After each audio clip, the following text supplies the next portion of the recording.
이 비대위가 출범을 하려면 상임 정국위와 전국위를 거쳐야 하는데요. 전국위 개최가 순조롭지 않을 것이란 이야기가 나오고 있었습니다. 그런데 오늘 오전에 최고위에서 이 전국위 소집 안건을 의결하고 비대위 출범 수순에 곧장 들어갔습니다.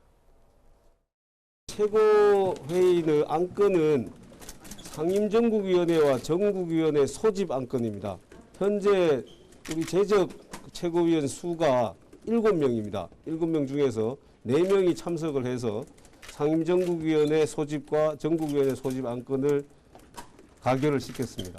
구체적인 일정은 지금 준비되는 대로 지금 이제 방식을 어떻게 할 것이냐, 대면 방식으로 모여서 할 것이냐 또는 온라인 방식으로 할 것이냐 이 부분을 당 기조국에서 정해서 그래서 가능한 빨리 진행할 생각입니다.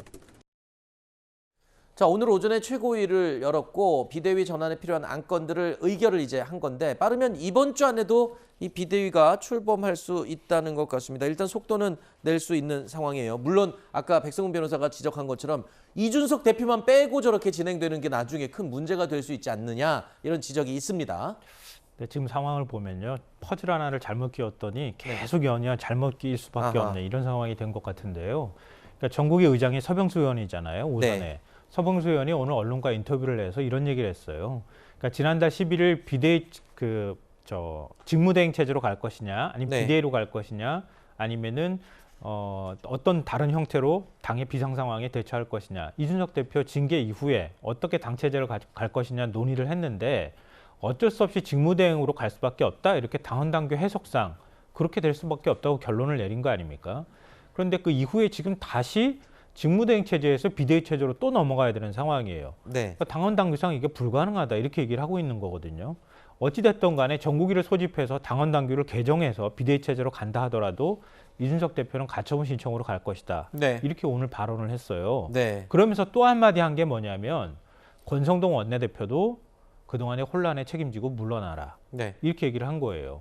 그러니까 지금 전국위를 여는 것만 문제가 아니라 비대위 체제로 가게 되면 권성동 원내대표도 지금 물러나야 되는 상황까지 갈 수 있는 이런 상황이 된 겁니다.